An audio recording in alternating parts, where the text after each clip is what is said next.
This is Things Police See, First-Hand Accounts, with your host, Steve Gould. Welcome to the podcast that interviews active and retired police officers about their most intense, bizarre, and sometimes humorous moments on the job. I am Steve Gould. Hey, everybody. Glad to have you. Thank you for all the recent 5-star reviews. You think I would forget to ask you? Of course not. 5 stars on Apple iTunes, please, or Apple Podcasts, sorry. Truly appreciate it. We're up to like over 850 now. I'd love to get to 1,000 so I can feel good about myself for once in my life, look in the mirror and not feel shame. So 5 stars, that would be amazing. Thank you. If you really, really love the show, hit it up on Patreon for some extras. 2 ranks, patrolman and sergeant. The link for that is in the show notes. And yeah, either one. But if you can't afford the Patreon, don't worry about it. The show will remain free, and you can keep enjoying it and especially have a warm and full heart after you've done the 5-star review on Apple Podcasts. So thank you, guys. So today we have, actually, check that. Make a little space for my ad insertion.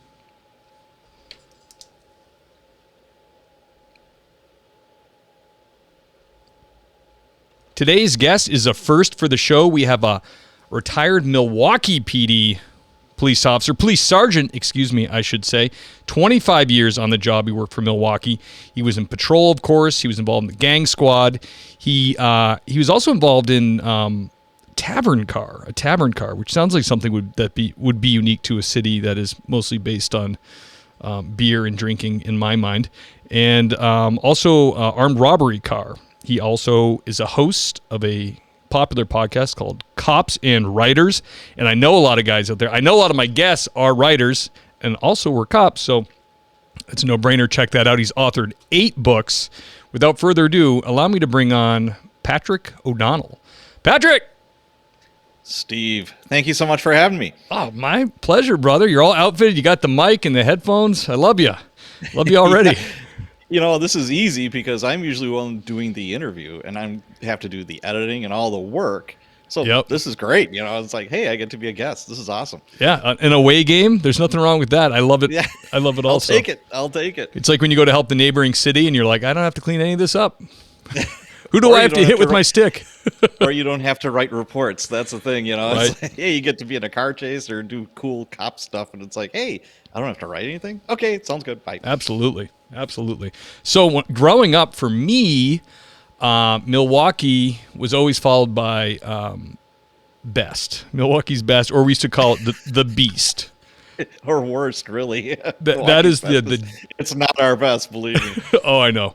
But that's the as deep as I go. We used to call it the Beast. It was insanely cheap beer, and I'm talking like college kids who have no money. You could get a case or a 12-pack of Milwaukee's Best for like $. It was very, very inexpensive and terrible to drink. But the pressing question is, was it ever like a high-end beer? Because it is I know of. It says it's the best from Milwaukee.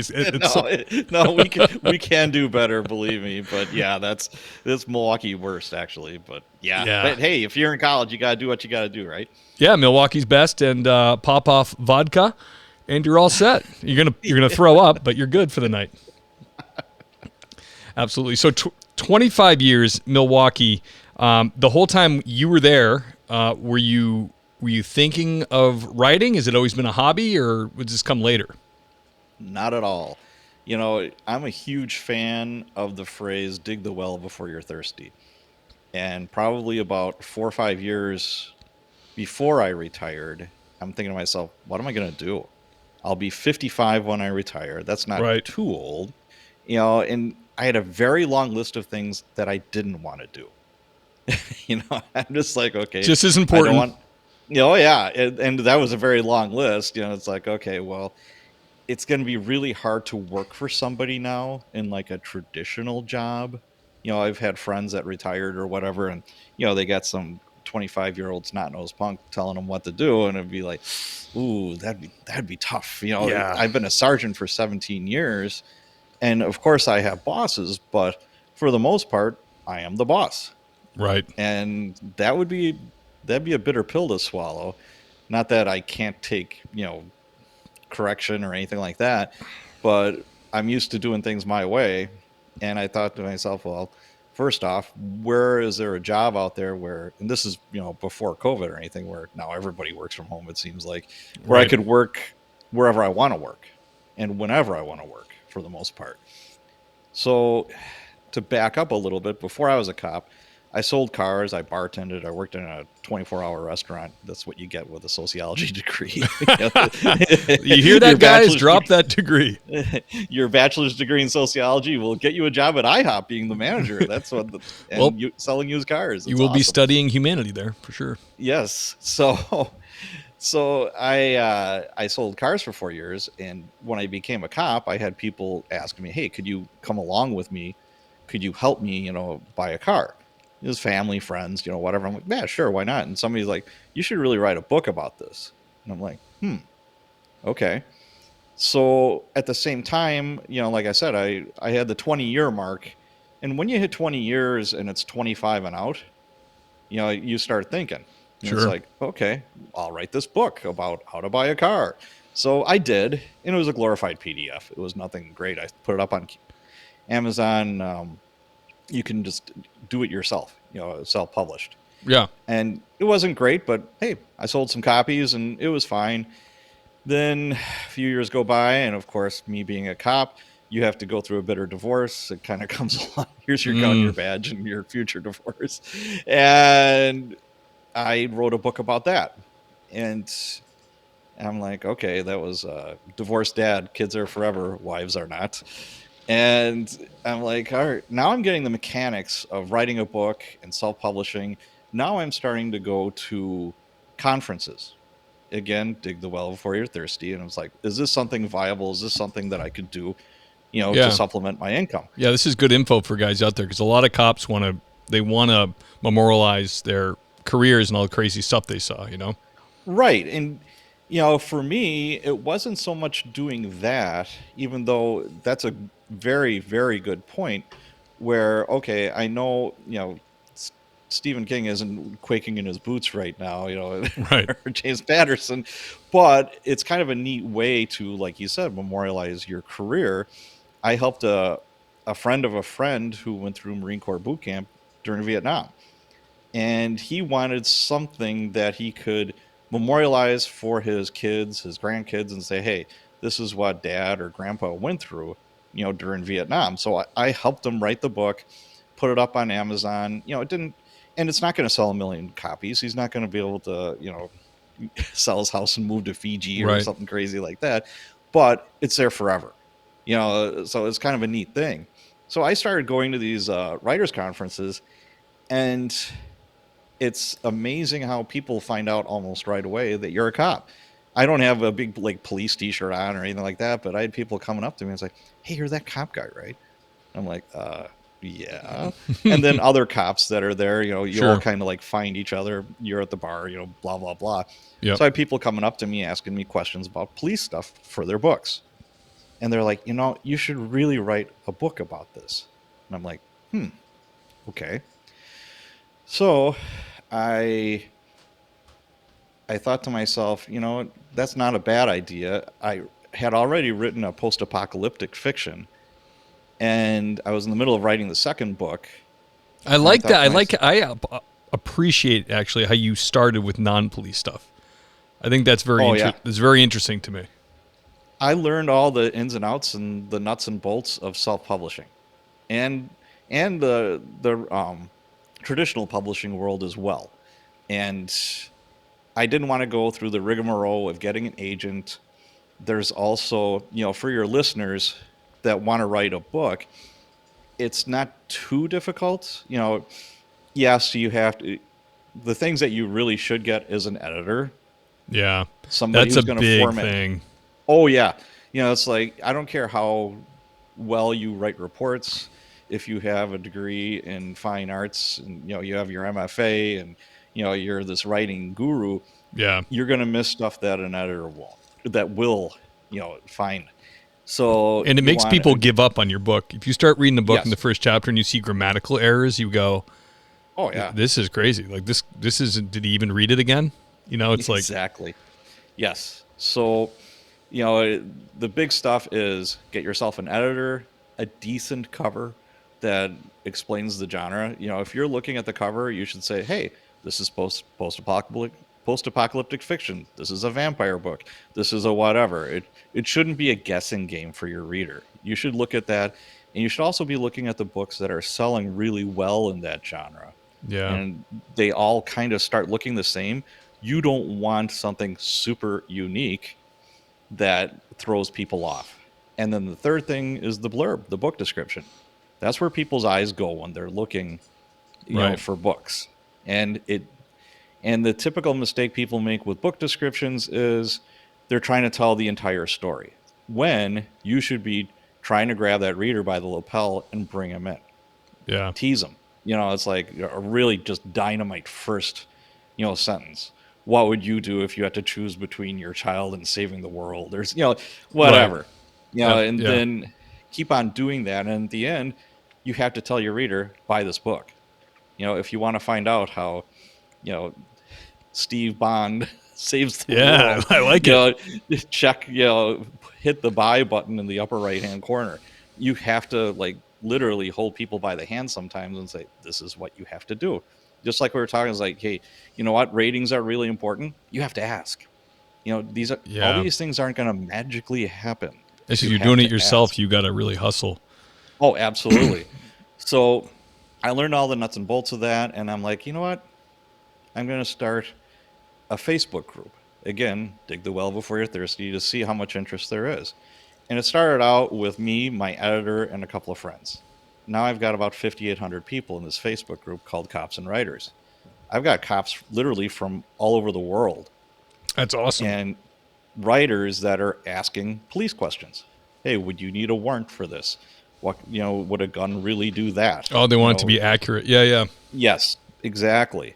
And it's a great place for the coppers too to hang out a little bit, and you know, they talk about whatever, and it really worked out well. So I'm like, hey, there's interest here, so I'm going to start writing these books.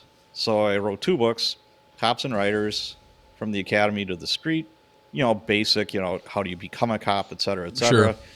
And then the second one was Crime Scenes and Investigations. Very cool. Everything's all under the Cops and Writers umbrella, as it were. And they complement each other. And then I started the Cops and Writers podcast, more or less to promote the books in the Facebook group. So they all just kind of like go feed around each in other. circles. Yeah. Yes. That's awesome, man. The I'm friends with Big Writer. Like, she exploded. Like, I don't know. You ever heard of You on Netflix? You is the name of the show, like YOU. Caroline Kepnes is her name. She wrote this book called You back on Cape Cod. We were both from Cape Cod, and we were mutual friends, and we met up, and we met, had drinks a few times, and really cool. But she started like writing just like magazine articles for like teeny bopper magazines, because she was a girl and she knew how to write for teenage girls, and she did that. Sure. And then she ended up writing for Conan O'Brien show a little bit, like just you know, just a little bit. And then we were talking one time on this old podcast I had, and she was talking about HBO, or somebody wanted to buy her book, and I'm like, oh my gosh, this is incredible. So then, before you know it, like then HBO passed, and then Netflix took over. Now it's huge. You know, John Stamos played one of the characters. It's, you know, it's huge series. She got like a 3-book deal. Stephen King was tweeting about her. He wrote, he said, I've never read a book from this inner monologue perspective. Wow, that's cool. That's awesome. So she exploded. Now she's famous, you know, I mean, in the writing world. Yeah. And I was talking to her when we lived in LA a little bit, and because we were playing around with the idea. My wife had a really kind of neat idea for a children's book, and she said, you know, because all you said about the hustling and stuff is it's so hard to get in, but it must be gratifying when you finally do, and you have become published. But she said, really, how you see all these books that you're like children's books, and you're like, what? Is they knew they had an in. They knew someone who had a publisher, someone that could take it from them and bring it to the right person. And I said, that's huge. Yeah, I was like, wow. I mean, I never had I never had an urge to write anything or do that, but I always thought, I probably haven't talked to her in a few years, but I'm like, I have her in my back pocket if I ever come on. She'd probably change her phone number by now because she's famous, Steve who? I don't know what you're talking about. Yeah, have him removed. Yeah. Restraining order, please. But yeah, exactly. It's like a few of the cop writers we've had on, it's me, the royal we, have had on the show before. They say that too about the self-publishing thing, where it's like you can do it now, but it just is so much better with a publishing house behind you. Do you find that to be true? Well, it depends on the publishing house, and it depends on how hard you want to work. If you're self-published, I was just talking about, getting the blurb right, the cover right, getting an editor, having a good story, obviously. But that's when you're done with all that, that's when all the work starts. Because now you have to market the thing. Yeah. So if you're smart about marketing and you can do Amazon ads, Facebook ads fairly well, you'll have a good career. And everything is in your pocket. Everything, you're the master of your destiny. Right. You're the captain of the ship. There are a lot of predatory publishing houses out there. We call them vanity publishing, where it's like, hey, give us $5,000, give us $7,000, we'll publish your book for you. Oh, you're paying them. Ugh. Yes. If you're paying them, that's a big red flag. Yeah. But I know lots of people that have done it because, again, doing the marketing and all this other stuff is kind of daunting, where you can do it yourself, and it's how much work you want to put into it, or you farm it out to somebody else. Right. I've got a virtual assistant because I hate doing newsletters, but newsletters are huge. It's a great marketing tool, but guess what? I don't have the time, the bandwidth, and I don't want to learn anything new. I'm an old retired cop. What the hell do I know, right? Right. I don't want to keep on learning all this stuff. Well, Patrick, ideally someday you'll just be at like an old silent press typewriter from the 30s, and you'll rip off the papers and give it to your assistant, and they'll turn it into a digital book or whatever. Exactly. But so it's all trade-offs. So I got picked up by a reputable publishing house, by somebody, the person who owns it, LMBPN, I knew through these author conferences. And he was a guest on my podcast, and we just started shooting the shit afterwards. And before I know it, he's offering, hey, let's work together. And this is the real deal, where he has his own editors, book cover people, Right. It's a well-oiled machine. So now that's totally different for me, because now I've got deadlines. Right. I already wrote 3 books with him, and I guess we're going to do 3 more. And gives you some structure to follow, huh?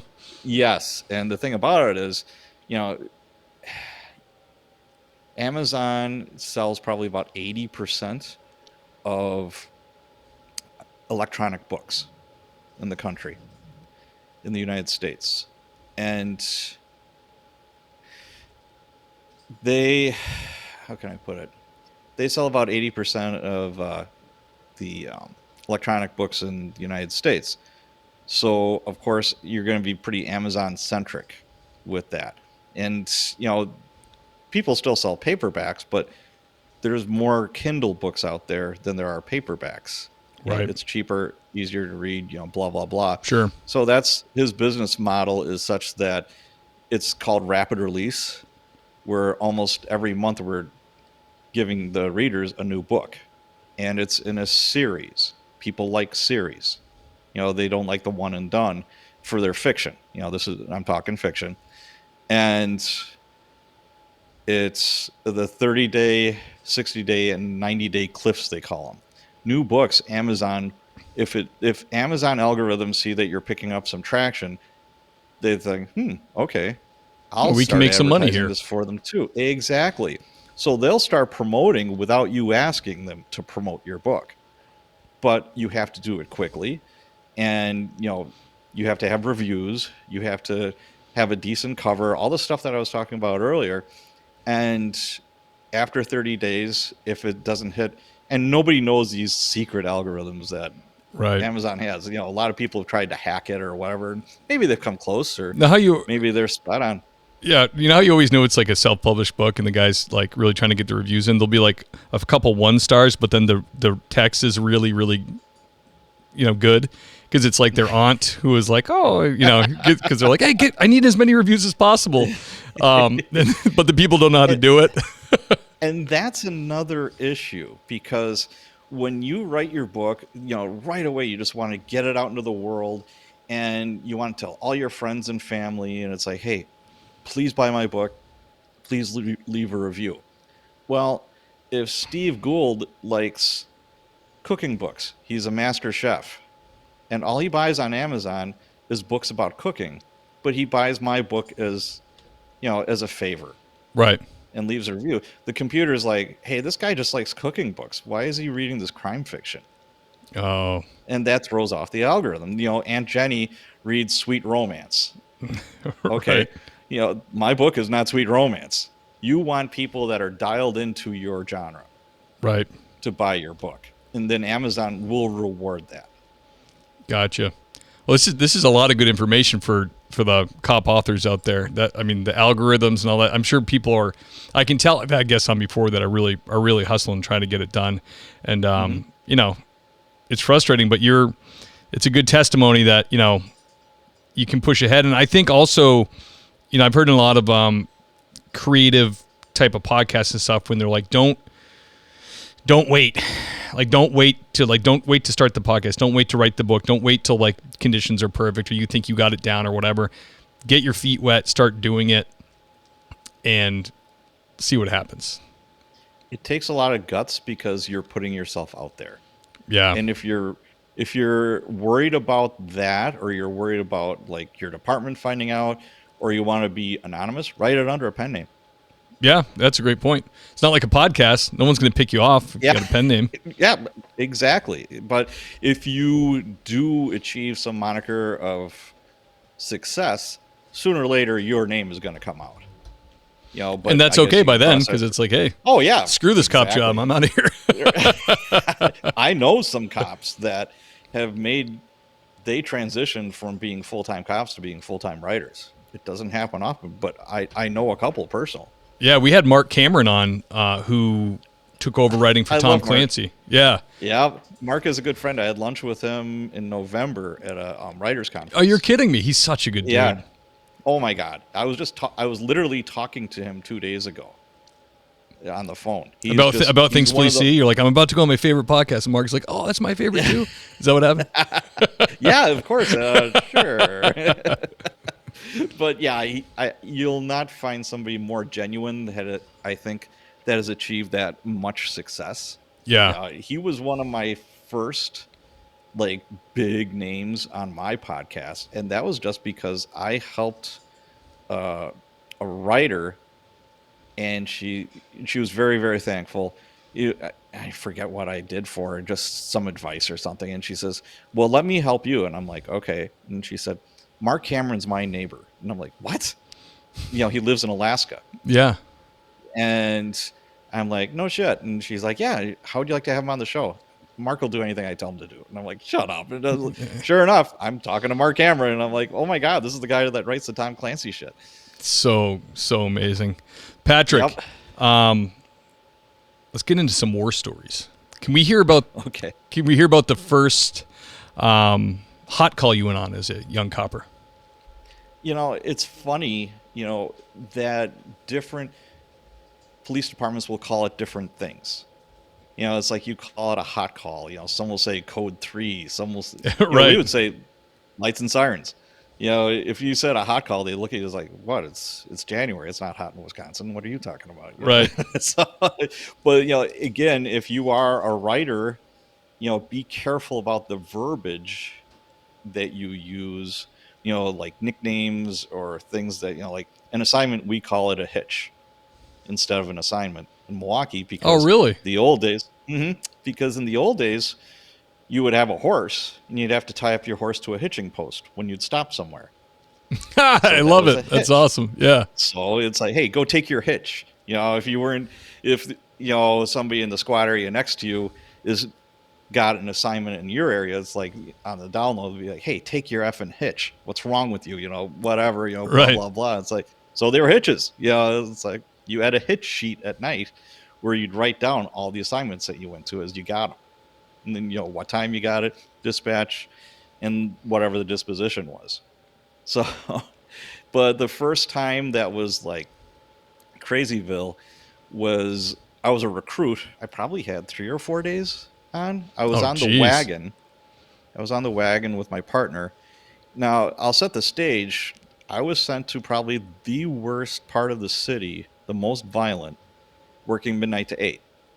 And I was with an FTO that was super active. God love you, Reggie. He was a very he didn't stop all night long. He could talk a mile a minute, and he knew everybody in the neighborhood. He grew up in this neighborhood, and he was a very, very good cop. He was a great guy to learn from. And we were the wagon, so we would go to, if somebody needs an assist, you have somebody fighting with the cops, whatever. We were it. And it was like 7 o'clock in the morning. The dispatcher's like 95R, and he's like, yes. And it's like, sorry to do this to you, but start heading to the stabbing. And it's like, oh, it's 7 o'clock in the morning. We're done in an hour. It's like, all right. So we're buzzing to this assignment, and we're about a block away. You cut your lights and you cut your siren way before that, and they give a description of the guy who just stabbed somebody. It was a black male, 5'10", wearing a white T-shirt and blue jeans, armed with a butcher knife. Okay, well, what do you think's coming? Like literally running towards us down the sidewalk. That dude, same guy, but now he's covered. The white T-shirt's covered in blood, and my FTO just slams on the brakes. I almost go through the windshield. I open up the door, I pop out with my Glock, and this guy is running at me with the butcher knife in his hand up like that. Oof. And I'm like, holy shit. And I'm like, well, this is a short career, Yeah. Yeah, 3 days, and now I'm going to have to pop somebody. Right. And I was actually transitioning my finger from the outside to the trigger. From the trigger, the trigger outside, off and outside to the trigger. And I'm starting to squeeze, and I'm like, police, get on the ground. And the guy just stopped dead in his tracks. And I think he could see like the fear in my eyes. Yeah. And he knew that, I'm ready to shoot you. And he just immediately just fell on the ground, dropped the knife, fell on the face forward. Thank goodness. And, Then, my FTO hooks him up, and, we get the knife, we throw him in back. We go to where the stabbing is. Fire department's working on his friend. He stabbed his friend in the armpit, which is bad. Yeah. So big artery in there, right? Yep. They've got 2 IVs going on this guy, and we're like, okay, I'm no doctor, but I know this is not a good sign. Yeah. They got his feet elevated, So Reggie's like, ride in the ambulance, get a dying declaration. This guy probably isn't going to make it. I'm like, okay. Wow. So I hop in, and I'm thinking to myself, what exactly is a dying? Okay, I think I know what that was. Your mind like a little bit blown, or were you ready for this? Oh, yes. I'm like, oh my God. But it gets even better. I'm like trying to get this dying declaration from this guy, and I'm saying, you're going to die. And the paramedics are looking at me like, thanks, guy. Stop. Yeah, thanks for the vote of confidence for you out here. Yeah. So we make it to the hospital. He's alive. And, anybody that's been to like a level 1 trauma center, it is amazing watching these doctors and techs and nurses work on a trauma victim. And there's one main doc that's kind of like the orchestra conductor. He's overseeing everything, etc. So I could kind of tell he's the boss. So I grab him off to the side. I'm like, hey, is this guy going to make it? And he said, are you kidding? Of course he is. If it was you or me, we'd be dead. This guy's going to live to 100. As soon as he said that, boo, flatline. Whoops. And he crashed. So they bring him back. He crashed 3 times. They worked on him for over an hour. And the last time he crashed, doctor grabs a scalpel, a rib spreader, and starts doing open heart massage on this guy. And I'm literally like, 20 feet away? And I'm thinking to myself, oh my God, wow. So that's nuts. He died. He passed away. And, I'm just standing there and I'm like, okay, what now? again, I've got like 3 days on this street. Did he give you anything? Oh yeah. He gave me some stuff, and then my partner and a homicide detective rolled in at the same time. And then, the medical examiner investigator came, and it was a great learning experience. But I bet. man, I was like, holy shit, and it was all over. He was cheating in cards allegedly, so his best friend stabbed him. So, and they were all drunk and high and whatever. Of course. So I remember coming home, and I didn't get home till about noon or 1 o'clock, whatever the time was. Mm-hmm. And I'm like fully awake. I bet. Wow. And my ex-wife was there, and I said, this is the best job ever. Oh my God, you'll never guess what I did today at work, honey. It's like my first arrest as a homicide suspect. Wow. That's nuts. I watched the guy die. And that didn't freak you out or anything. You were all in at that point. Oh, hell yeah. I'm just like, this is the best job ever. Are you kidding me? That's awesome. And then you were back in that night for midnight? Oh, absolutely. And I'm sure your FTO was like, I don't know how your FTOs treated people, but he was probably like, you did okay or good job or whatever. It was barely noticed. Yeah, I was like, yeah, good job. Yeah, it was like, okay. It was like, yeah, no awards, no big high fives, nothing like that. It's like, back to work. Yep, get back in the car. So I mean, Milwaukee's a big city. How many people are in Milwaukee? Is the size of Boston or a little smaller? It's bigger. It's about 600,000 in this city itself. Okay. And that's what we police, not the metro. Last year in 22, I think they had a little under 1,000 non-fatal shootings and 230 homicides. Wow. How many guys are on staff there? We're supposed to have close to 2,000. I left in 2020, and I think they were down to like 1,300, 1,400. Oh my gosh. Yeah, I think Boston has about 2,000. That's what I always hear for a number, around 2,000. Yeah. Man, but they also pay like really, really well in Boston. Oh, do they? Okay. Yeah, the Boston cops are right up there with the state police when they do that, when they publish the earnings in the paper to try to. Oh, sure. Yep. Oh, Boston sergeant made $390,000. How many hours? He might be able to afford a 1-bedroom apartment then, because I was just in Boston in November. Bad. I was dog sitting for my daughter that lives outside of Boston. And I'm like, I don't know how anybody affords to live here. Yeah, it's bad. I think Boston ranks right up with LA and New York for abusive rents and mortgages and all that. God, yes. It's terrible. Man, that's a crazy first call, man. That's as crazy as I mean, it's tied with a lot of other ones, but that's pretty nuts. It was fun. I'm like, cool, bring it on. That's great. Patrick, can you describe a strange or bizarre thing you dealt with on the job? I got a bunch of those. But as a new copper, we get called to a woman with a samurai sword. Nice. And I'm like, okay. So, my boss, Sergeant Byer, God rest his soul, he's there and a couple other coppers, and they're like, O'Donnell, knock on the door. And I'm like, okay.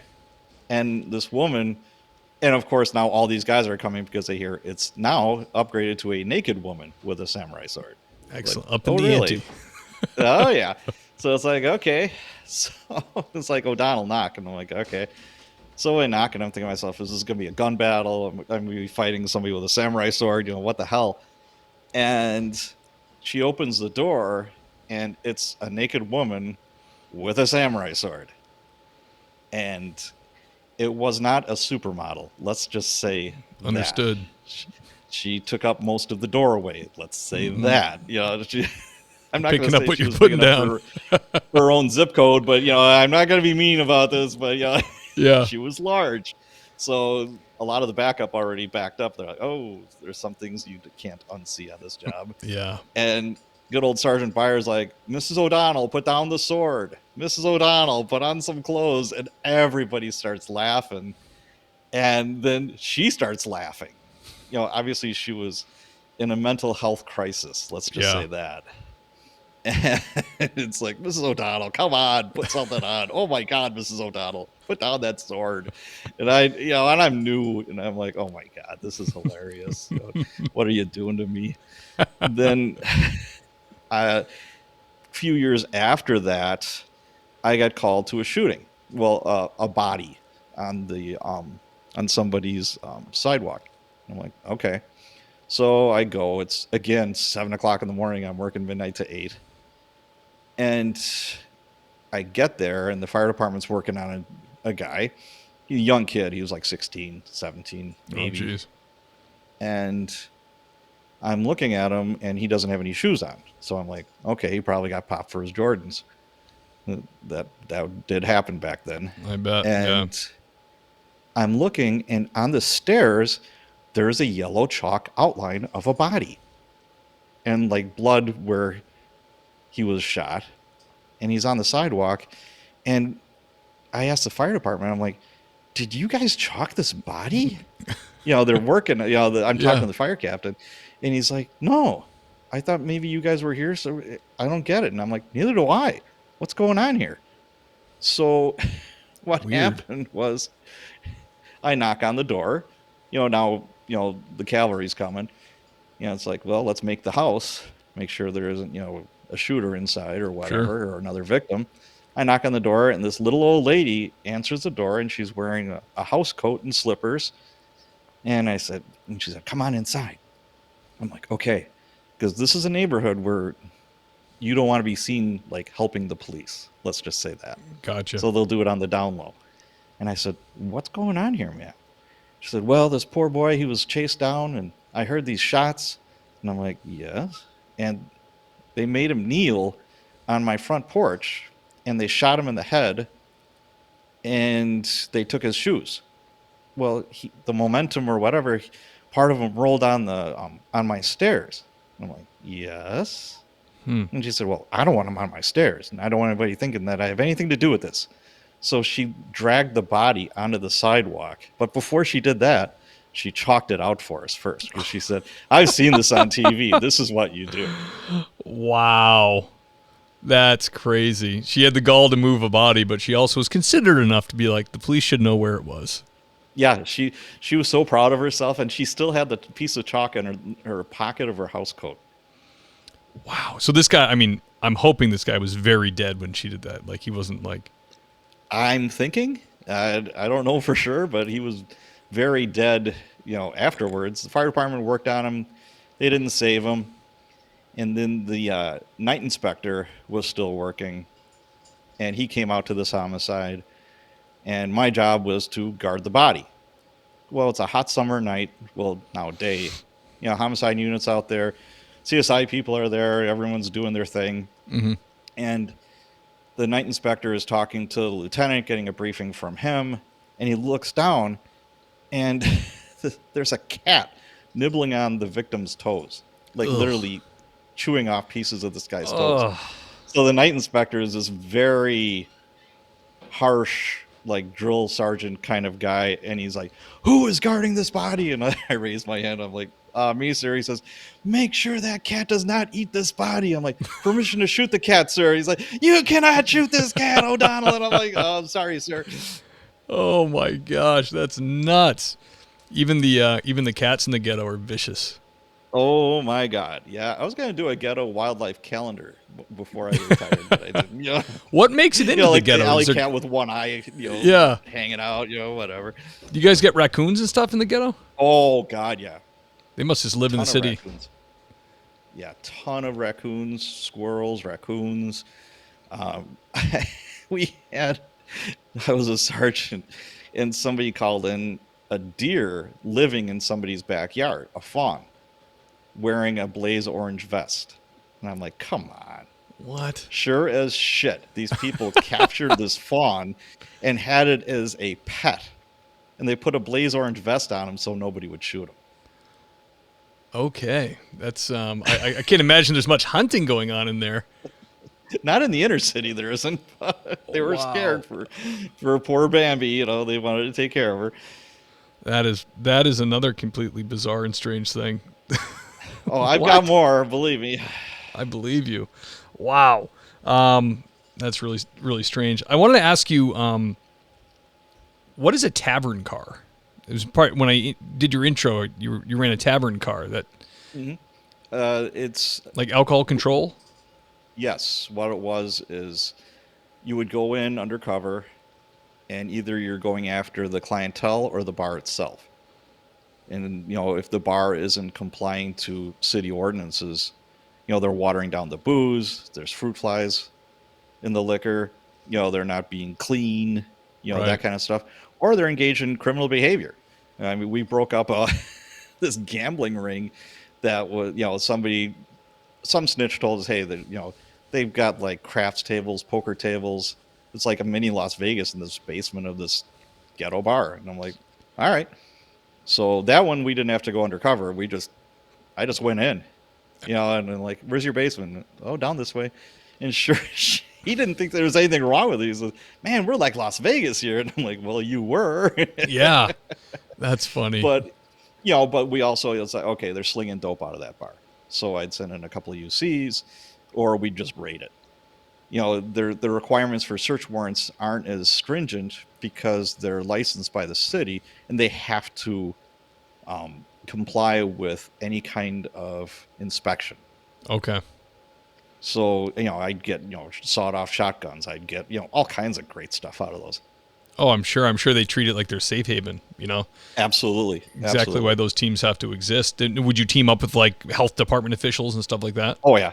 Yep, absolutely. I remember we had a problem with a food truck. That was, the neighbors were like, they're like parking in front. It's 2:00 in the morning. We're trying to get sleep. Bars are letting out and And they're going to the food truck. Bars are letting out, and they're all loitering by this food truck. So I'm like, okay, this is easy. All right, where's your soap? No, we don't have any. Do you have hot water? No. Okay, I'm taking your food truck. Gross. I literally took his food truck. I towed it. Bring it back to the PD, make some hamburgers. I Maybe didn't go not. that far. No. Nope. Oh, man. I wanted to ask you about, I know what it is. Were you guys allowed to have any drinky poos while working the undercover gig? It all depended. Yes. You gotta play the role, right? Situation. Yes. I even, like, a couple times a year, we'd bring in police aides that were underage, and we'd send them into the bars to see if they would get served.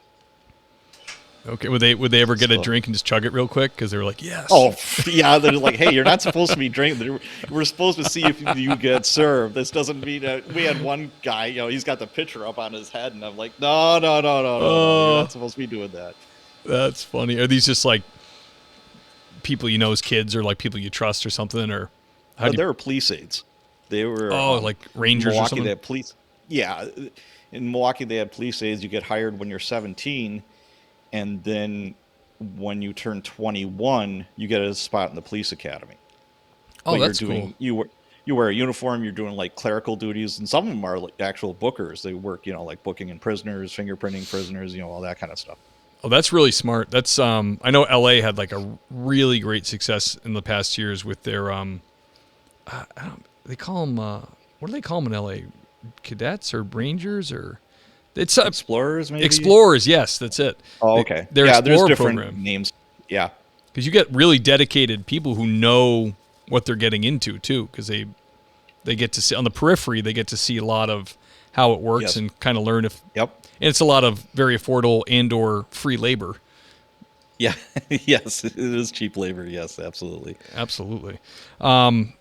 Patrick, can you tell us about your most intense moment in your years of policing? Most intense, boy. Probably the story with the guy running at me with a knife.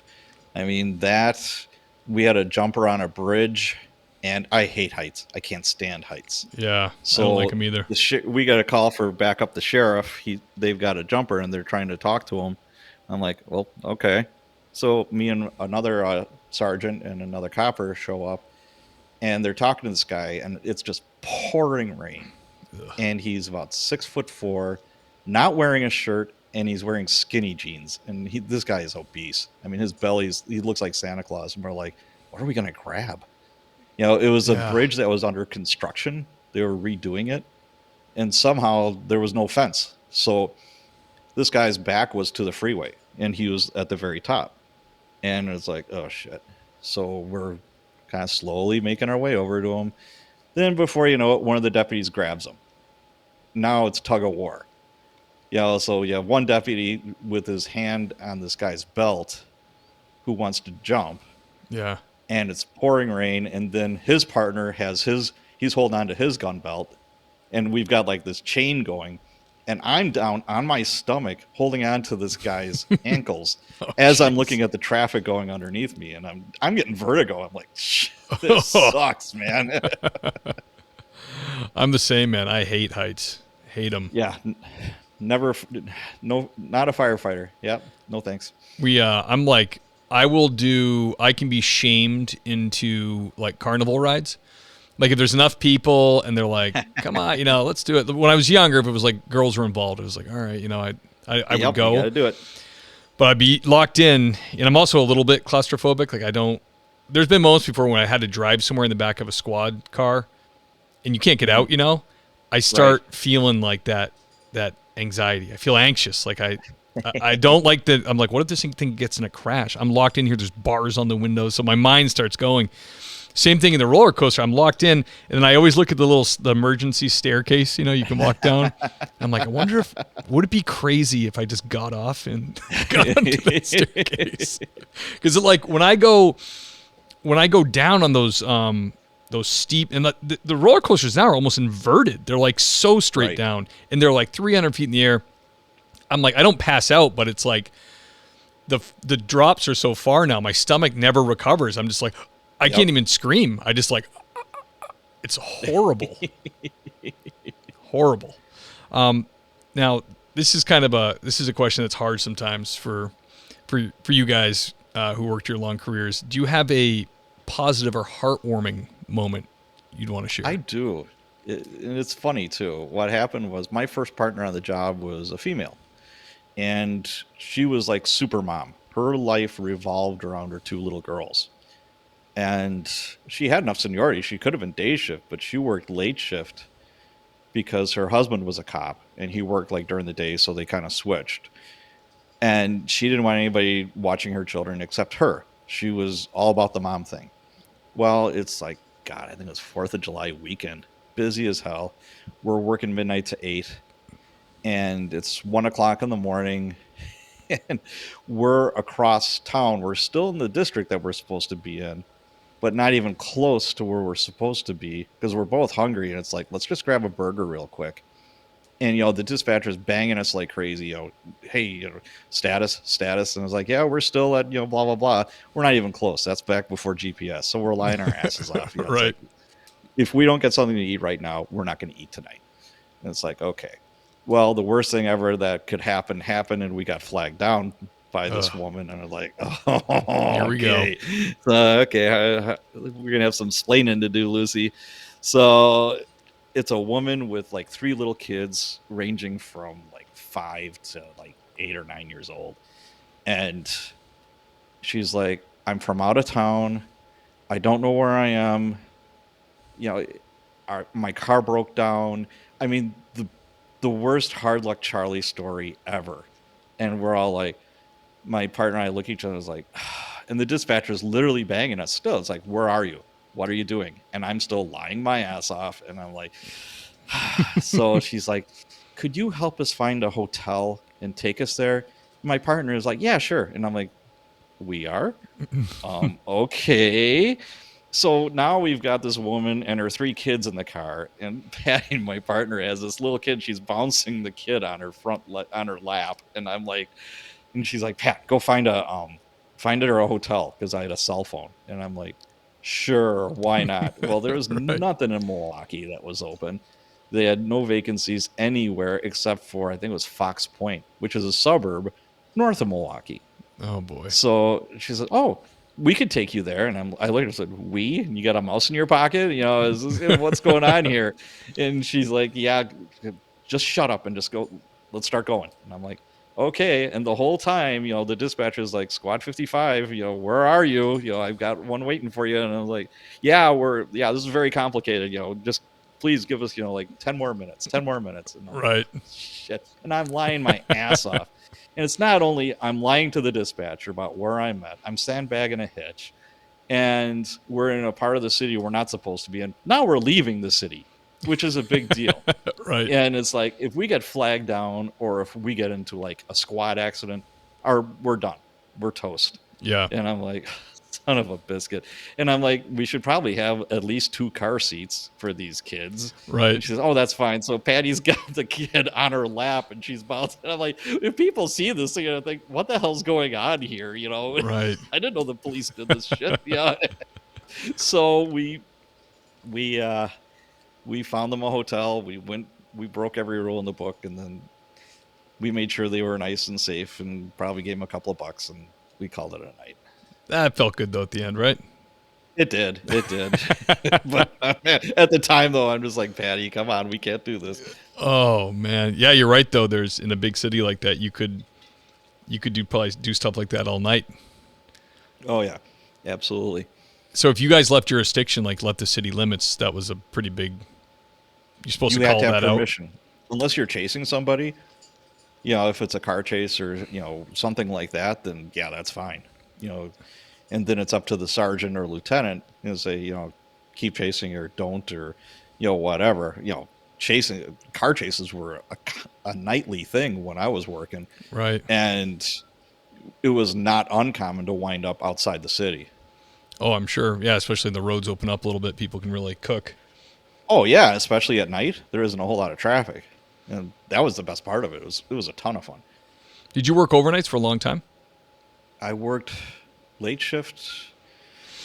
Oh, let's see here. Late shift for 17 years. Wow. Midnight to 8 for 17. Then I did 7 at night till 3 in the morning for 4 years. Then I finished my career on day shift. The day shift. It was, Yep. I mean, that's like the, around here I work in an area with smaller towns, but it's like you can end up being like the gopher for town hall. You can end up being animal control. It's like, okay. Because it's, all the calls that come in that require multiple hats come in on day shift. Yeah. Where I worked, I got sent to day shift to the district that I didn't want to go to. Out of 7 districts, it's the one that I really didn't want to go to, and that's where they sent me. It was one of the slower districts, and I was used to running and gunning, having fun. And now I'm in the slow district, and just to be an asshole, my boss gives me the schools. I was a school sergeant. I didn't know anything about high schools. Oh, wow. I worked at night all this time, and our schools are completely they're like little war zones. They're horrible. They're terrible. Really? And I had no idea how bad it was until I got there. And we had armed robberies, sexual assaults. I mean, you name it, it was going on in that school. Damn. And I'm like, holy cow, this is like something out of a movie. I'm like, oh my Lord. Like higher learning or something. Did you guys have like substations in the schools? They had their own offices. So the SROs had their own offices. Okay, yeah. I mean, there's a school around here, not around here, but, within probably an hour of me that Brockton, Massachusetts, which is notoriously violent little city, ranks up there, nationally for crime. They have their own full police department for their high school. Wow. So they have patrolmen, sergeants.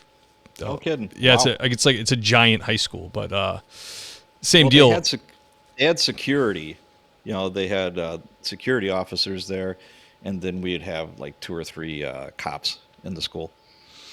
Gotcha. Was it? Oh, actually, it's a city, so it's not going to be regional. It's just all Milwaukee. Yeah. Mm-hmm. Yeah, it was all city. What do you guys deal with for what gangs were really embedded there? Depends what part of town.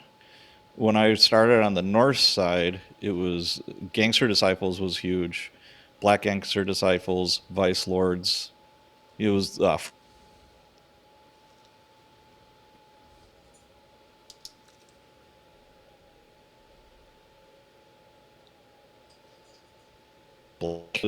Brown Pride, Mexican Posse.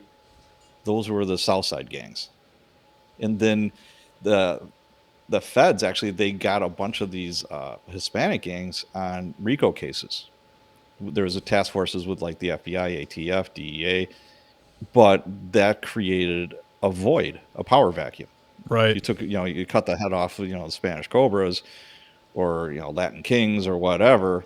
Well, now Vice Lords and Gangster Disciples are going to be moving south because they see an opportunity. Oh, because they're all slinging dope. Right. Was the Mexican Mafia in anything? Did they reach that far or no? Mm-mm. That's all No. West Coast stuff. Yep. Yeah, there was. I think L.A. was big with the MS-13 and Bloods and Crips and stuff. Mm-hmm. It was a little bit frozen when you were listening to the gangs. Did you say Bloods and Crips or no? No, we didn't have Bloods and Crips. There were People and Folks, they were called. People and Folks. Yep, People and Folks. And we got most of those gangs, like the hierarchy came up from Chicago because we're like 90 minutes from Chicago. Okay. So, and of course, it's like drug trade, gun trade. And we also had the Outlaw Motorcycle Club. Oh, they seem to be everywhere, those guys. Yeah. The Outlaw Motorcycle Club, their clubhouse was 2 blocks away from one of the districts that I worked at. And did they So we would just play nice or with you guys? They want to be off the radar. They don't want anything to do with the cops. So they try not to do anything to bring attention to themselves. Kind of like the Angels. Yes, very much so. It's kind of like watching an episode of Sons of Anarchy with the clubhouse. It looked like Fort Knox. It was a bunker. Yeah. There's cameras everywhere. They've got they have an attorney on retainer. More than one time my cops would be talking, whatever is going on. All of a sudden an attorney like pops up out of nowhere. I was like, oh, hey, look at that. There's an attorney. Weird.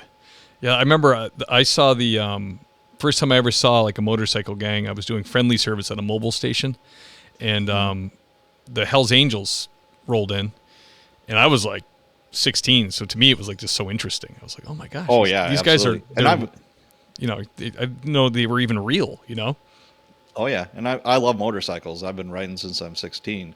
So they had a peace conference, quote unquote, in the city because Harley was having its one of the big rallies. So I don't know if you remember. I think it was Laughlin where they had a peace rally and a bunch of them wound up shooting and killing each other. So nice peace rally. Oh yeah, it worked great. So we're going to have the same thing. So we had a substation, our command post set up where all these bikers were staying at this hotel, and they would have prospects or whoever guarding the bikes at night while everybody else was sleeping. And I would always mess with them. I'm like, oh, that's a nice bike. Hey, do you mind if I sit on that? And they're like, no, I don't think you should sit on that. Oh, come on. They didn't want anything to do with me. That meant I'm going to mess with you even more. Yeah. Oh, that's funny. Yeah, the guy I saw was like, must have been the leader, but a big fat Hells Angel sitting on the bench in front of the mobile and kind of holding court, telling stories and laughing. Sure. And, just the language was like so bad. And this is Cape Cod, so okay. It's very, pretty calm. It's not a city. It's, it's out there in the water. And in the summertime, the population triples, so it's all kinds of people come. And these Angels were there, and they would cause all kinds of problems. They were really nice to me. They were like, I was just a kid. They're not going to screw with me. They were whatever. But I remember thinking like the guys that were talking just seemed like real. Even at my age, it just seemed real dangerous. They just seemed like they didn't. Yeah, there's a whole lot of torture. Yeah, they're not nice guys. They did a RICO case on them actually, and they wound up arresting the president of the Outlaws. So that really slowed their roll. I mean, they're still in business, but not even close to what they used to be. The ATF, FBI, and our department did a task force, and like I said, they got him on RICO. I think he's still sitting in prison. Damn. Are the Outlaws like the Angels where they have like, I don't know if it's a different level membership, but like the Angels have like attorneys and stuff, like, like that are like members kind of? Well, there's we'd call them bitch clubs where they did the bitch work for the Outlaws. They're like Black Pistons. You'd see their colors and it's like, okay, these are wannabe outlaws. And they would do a lot of illegal stuff, and they didn't have the finesse that like the regular club members had. Okay. So that was not unusual. Or the prospects, they'd have prospects too. They would do the bulk of the dirty work. Gotcha. Yeah, California had the Vatas or Vantas, or they were green. Does that ring a bell with you? Vargas, No. I don't know. It was a Mexican word, but they were kind of like that. They were like way scrappier and a little bit more aggressive than like the major well-known gangs. Right. They want to be off the radar, even though they're running drugs, they're running guns, prostitution, and like I said, they torture people, they kill people, they they rape people. It's not like the Sons of Anarchy. They're not nice guys. Right. Yeah. Yeah. Like it's like watching The Sopranos when you're like, by the third season, you're like, I like Tony Soprano. And then your mind is like, why don't you think about what you've seen this guy do? And you're like, yeah, not so nice. Yeah, not such a good guy. Nope.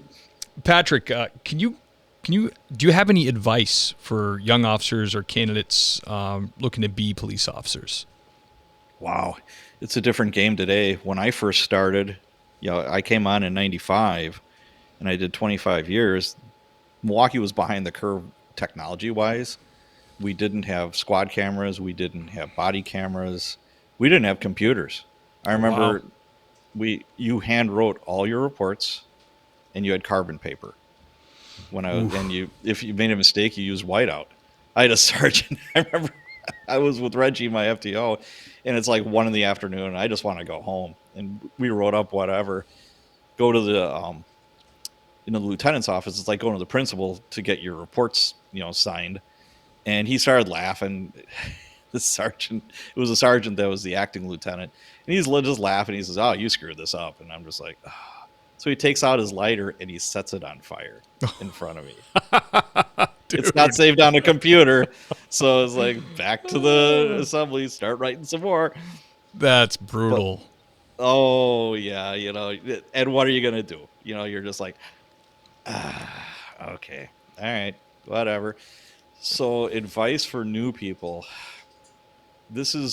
I got this speech when I was brand new, when we came in from the academy, and we met our captain for the district, and he was a Vietnam vet, Marine, tough as nails, but one of the most intelligent guys I've ever worked for, and compassionate, and he probably had like a genius IQ. He was just one of those people, it was just amazing.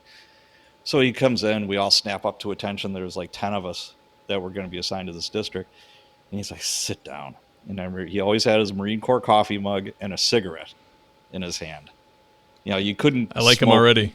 You couldn't smoke technically inside. He was always in the garage smoking a cigarette. But he always had one like in his fingers or nearby.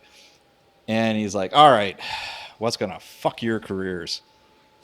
And everyone's looking at each other like, not doing this report right, not arresting that person or whatever. And he says, wrong, and wrong. Booze and broads.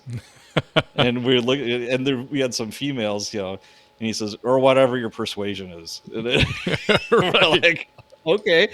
And he's like, I've seen more good cops go down the shitter because of what they do off duty. And it's always involving booze and romance.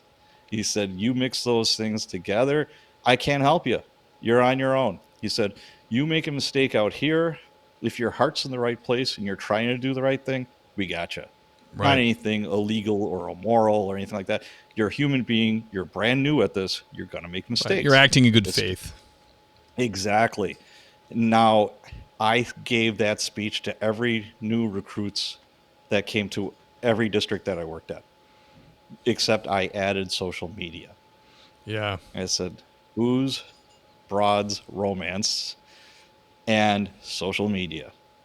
Those are the 3 things that will torpedo your career.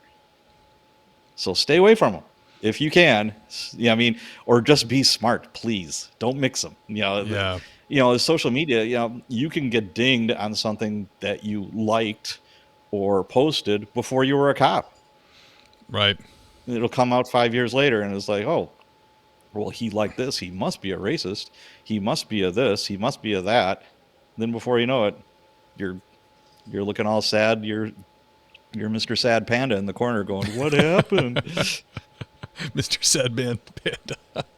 Yeah, it's true. And especially with it's calmed down a little bit, but the climate the last couple of years was like they weren't even asking you questions. They were just finding something, making the natural conclusion the media was drawing that confirmed racist, misogynist, transphobic, whatever it is, because you fill in the blank. Yep. Because you clicked ha on a funny meme that everybody thought was funny. Or it could have been one of your asshole friends when you were drunk that had your phone that is doing stupid stuff. Yeah. Yeah, that's you got to think about that too. That's tough. When I did backgrounds for LAPD, we do social media investigations on everybody, and you'd get the candidate every couple times a month. You'd have them come in and, I don't have that. I don't have Facebook. I don't have Instagram. Oh yeah, when did you delete it? Last month. Then you just sit them down and be like, reactivate it, and they're like, you can do that. I'm like, you can reactivate it. Then you bring it back up, and there's always something on there that was like it was usually kind of harmless stuff, like just like excessive drinking. Because a lot of these people are in their 20s, and they're just like... Absolutely. They're being stupid kids. They're just getting hammered, doing ice luges, keg stands, and they're just putting it all out there. Of course. Why wouldn't you? And I say it all the time, like if they didn't have Facebook or MySpace or any of that stuff when I was in high school or when I was in my early 20s, if they did, I might have been in trouble, because I drank too much when I was younger. I did real dumb stuff. There's no record of it. But... Right. You definitely could tie one on and at 2 a.m. with your buddies, get on your little pocket computer and do something real stupid. I used to get that with the guys that went overseas, and I've said it before on other podcasts that they go overseas and they're in war, and you're just in a different headspace. You think you could die, you just survived an attack or whatever, and they just start like locker room talk even, but a lot of it is like slurs.